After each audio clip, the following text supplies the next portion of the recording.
네, 이번 총선부터는 만 18살인 교복 입은 유권자를 볼 수 있습니다. 함께 투표장으로 가시는 분들도 계실 테죠. 그런데요, 코로나19 사태로 생애 첫 투표자를 위한 선거 교육이 제대로 이루어지지 않아서 적지 않게 혼란스러워하는 모습입니다.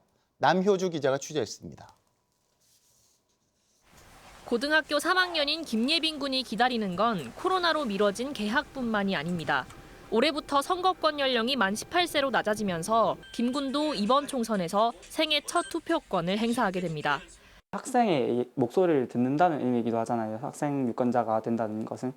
그래서 뭔가 학생들의 목소리가 담긴 정책을 반영하는 정치인이 나와서 정치를 할 수 있지 않을까 하는 기대감이 좀 있는 것 같아요.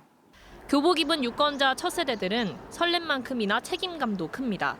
유튜브를 뒤져 교육 영상 등도 챙겨봤지만 누굴 뽑아야 할지 여전히 고민스럽습니다. 누구를 뽑고 또 어떤 정당을 투표해야 되는지 이런 거에 대한 어떤 기준 같은 거에 대한 설명은 별로 없어서 그게 좀 처음 약간 정치 접하는 학생 입장에 우리 입장에서는 좀 그게 좀 아쉬웠어요.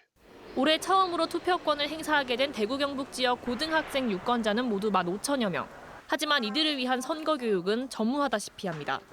선관위가 교육청의 모의투표 실시는 불법이라고 규정한 데다 코로나19로 개학이 미뤄지면서 중앙선관위에 찾아가는 선거 교육조차 무산됐습니다.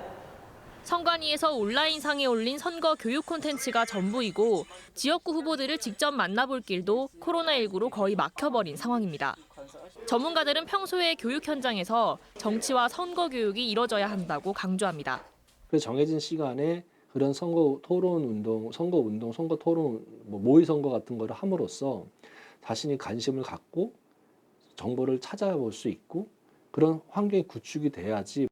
처음 투표에 나서는 학생들은 무엇보다 어떤 기준으로 정당과 후보를 선택해야 할지를 소통할 길조차 없는 상황이 답답하기만 합니다. TBC 남효주입니다.